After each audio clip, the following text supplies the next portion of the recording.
Hello friends, welcome to my channel. দেশ এবং দেশের বাইরে থেকে যারা আজকে আমার ভিডিওটি কন্টিনিউ করেছেন প্রত্যেককেই খামারি কমল ইউটিউব চ্যানেলে স্বাগতম। ছাদ বাগান মানে নিত্য নতুন গাছের সমাহার, নিত্য নতুন গাছের থাকার জায়গা। ঠিক তেমনই একটি গাছের মধ্যে আজকের অন্যতম একটি গাছ নিয়ে আলোচনা করব। সেই গাছটি হলো আতা গাছ। আতা বা শরীফা আমাদের সকলের প্রিয় একটি ফল। বিভিন্ন জায়গায় বিভিন্ন নামে এই ফলটি পরিচিত হলেও আদতে ফলটি খেতে একই এবং গাছের পরিচর্যা একই ধরনের। আজকের ভিডিওর আলোচনার বিষয়বস্তু হবে একদম সেপ্টেম্বর মাসের মাঝামাঝি সময়, শীতের আমেজ প্রায় পড়ে গেছে। এই সময়ে আপনার ছাদ বাগানে থাকা আতা বা শরীফা ফল গাছের পরিচর্যা কি করে করবেন, গাছকে বাড়িয়ে তোলার জন্য আপনি কি কি খাবার অ্যাপ্লাই করবেন, আসুন তাই নিয়ে থাকছে আজকের বিস্তারিত আলোচনা। না স্কিপ করে কন্টিনিউ করুন। সম্মানিত দর্শক এবং শ্রোতা বন্ধুগণ, দেশ এবং দেশের বাইরে থেকে যে যেখান থেকে আজকে আমার ভিডিওটি কন্টিনিউ করেছেন প্রত্যেককে নমস্কার, সালাম, আদাব জানিয়ে আজকের ছোট্ট উপস্থাপনাটি শুরু করছি। আতা বা শরীফা ফল ছাদ বাগানের একটি জনপ্রিয় ফল এবং আমাদের কাছে একটি জনপ্রিয় ফল। এমন কোনো ছাদ বাগানই নেই যিনি আতা বা শরীফা ফল পছন্দ করে না। ভারত, বাংলাদেশ, পাকিস্তান, শ্রীলঙ্কা বিভিন্ন জায়গাতে এই ফলের গুরুত্ব অত্যাধিক এবং বিভিন্ন জায়গায় ফার্মিং হিসাবে কিন্তু চাষ করা হয়। আমরা বিভিন্ন জায়গা থেকে বিভিন্ন নামি দামি ফলের চারা নিয়ে আসি। এই ফলের চারার মধ্যেও কিন্তু থাকে আতা বা শরীফা ফল গাছ।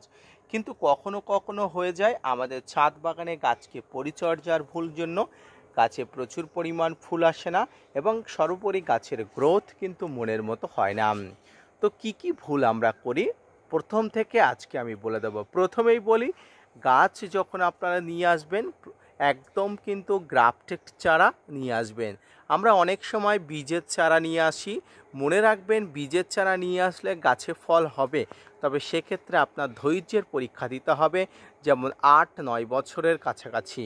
তবে এই সময়ে এসে কেউ বীজের চারা গাছ রাখে না। বীজের চারা গাছ থেকে গ্রাফটেড চারা গাছ যদি আপনি বানাতে পারেন তাহলে সেটা তো খুবই ভালো ব্যাপার। আর যদি না বানাতে পারেন তাহলে কখনও কিন্তু আপনি বীজের চারা গাছ কিনবেন না। গ্রাফটেড চারা গাছ, জোড় কলম চারা গাছ দেখে অবশ্যই কিনবেন। এবারে আপনি গাছ নিয়ে আসলেন, গাছটাকে কিভাবে রোপণ করবেন। গাছটাকে রোপণ করার জন্য আপনাকে বেসিক কয়েকটি জিনিস মেনে চলতে হবে। এর জন্য পর্যাপ্ত পরিমাণ খাবার দিয়ে মাটিতে গাছকে রোপণ করতে হবে। আর পর্যাপ্ত পরিমাণ খাবার না দিলেও আপনাকে যেটা দিতে হবে সেটা হলো গাছের সঠিক পরিমাণ এবং উপযুক্ত মাইক্রোনিউট্রিয়েন্ট বা উপযুক্ত পরিমাণ খাবার যথাযথভাবে পায় তার সুবন্দোবস্তা। যারা নতুন ছাদ বাগানি আছেন তারা একদম নর্মাল মাটিতে গাছটাকে রোপণ করতে বলবো, কারণ আপনাদের অতিরিক্ত খাবার অর্থাৎ হজবরলতে আপনার ছাদ বাগানের এই আতা বা শরীফা ফল গাছ মারা যেতে পারে। তাই প্রাথমিক পর্যায়ে আমি আপনাদের রিকোয়েস্ট করব, আপনারা নর্মাল যে মাটি আছেন নর্মাল মাটিতেই গাছটা রোপণ করুন। ছোট গাছকে সবসময় ছোট পাত্রে, বড় গাছকে সবসময় বড় পাত্রে রোপণ করবেন। এবারে গাছটি যখন রোপণ করবেন যদি খাবার দিয়ে করেন তো সেটা অন্য কথা। যদি খাবার না দিয়ে করেন, গাছ রোপণের 1 মাস পরে আপনারা খাবার দেবেন। কি খাবার দেবেন? সবচেয়ে গুরুত্বপূর্ণ খাবার ছাদ বাগানের জন্য হলো মিশ্র খাবার। শিংকুচি, নিমখোল, হাড় গুঁড়ো, ভার্মিকম্পোস্ট, সর্ষের খোল, বাদাম খোল, বিভিন্ন ধরনের ফাঙ্গিসাইডের সমন্বয়ে কম্বিনেশনে যে খাবারটি প্রস্তুত করা হয় সেই খাবারটি হলো আতা বা শরীফা ফল গাছের জন্য সবচেয়ে উৎকৃষ্ট পরিমাণ খাবার। এক কথায় ছাদ বাগানের সেরা খাবার। এই খাবারটি টবের উচ্চতা, টবের আয়তন, গাছের উচ্চতা অনুযায়ী অবশ্যই দেবেন। প্রতি 10 কেজি মাটিতে 100 গ্রাম খাবার দেওয়া অপরিহার্য, তাই দেবেন। এবারে বলি, গাছ আপনি রোপণ করলেন, গাছে বৃদ্ধি হলো, গাছের ফুল ফল আসলে ফুল ফল ঝরে পড়ে। প্রথমেই বলি, আতা বা শরীফা ফল একটি উভলিঙ্গ গাছ। এই গাছে উভলিঙ্গ ফুল ফোটে, তাই গাছে হ্যান্ড পলিনেশন করাটা আবশ্যিক।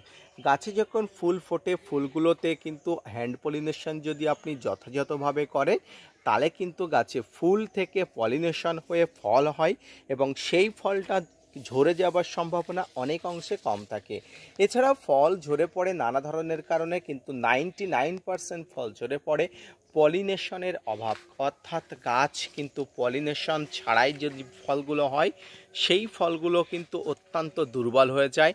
সর্বোপরি পলিনেশন না হলে ফল হবার চান্স একদমই কম থাকে যায়। তাই পলিনেশন করবেন, হ্যান্ড পলিনেশন করবেন। আতা গাছের হ্যান্ড পলিনেশন কিভাবে করতে হয় সেই সম্পর্কিত একটি ভিডিও আমার চ্যানেলে দেওয়া আছে, আপনারা প্লেলিস্ট চেক করবেন, অবশ্যই বুঝতে পারবেন। এবার আসি, গাছে যখন ফুল আসে তখন ফুলকে আরও বেশি প্রস্ফুটিত করার জন্য, ফুলের পরিমাণ বাড়ানোর জন্য আপনাকে কিন্তু ভালো মানের পিজিআর স্প্রে করা দরকার হয়। তবে সর্বোপরি যেটা বলবো, গাছকে আপনারা রোপণ করে পরিচর্যা করে ম্যাক্সিমাম 2 বছর বয়সী না করে কখনো ফুল ফল নেওয়ার চেষ্টা করবেন না। যে সমস্ত ছাদ বাগানি ভাইরা আতা বা শরীফা ফল গাছ নিয়ে এসেছেন, আমি বলবো 2 বছরে আগে কোনোভাবেই ফুল ফল নেবেন না। তাই 2 বছর হতে আপনি একটু ধৈর্য ধরবেন, গাছকে যথাযথভাবে খাবার দেবেন। প্রতি 2.5 থেকে 3 মাস অন্তর অন্তর ছাদ বাগানে আতা বা শরীফা ফল গাছের খাবার দেওয়া অপরিহার্য। এই খাবারের মধ্যে মিশ্র এবং রাসায়নিক খাবারগুলো অবশ্যই থাকবে এবং গাছের পাতাতে বিভিন্ন ধরনের ফাঙ্গাস এবং কীটপতঙ্গর আক্রমণকে দূরীভূত করার জন্য এই ফাঙ্গিসাইড এবং কীটনাশক তো অবশ্যই আছে। ফাঙ্গিসাইড কীটনাশকের মধ্যে সাপ, ম্যানসার, ব্যাবিস্টিন, ডেডোবিনগোল, Blitox, blue copper, M45, Amistar Top, Antracol, এই ধরনের ফাঙ্গিসাইডগুলো সঙ্গে কিন্তু আপনি ডাইমার্টে 30% কম্পোজিশনের কীটনাশক, ইমিডাক্লোপিড গ্রুপের কীটনাশক, সাইপারমেথ্রিন কম্পোজিশনের কীটনাশক অবশ্যই প্রয়োগ করবেন।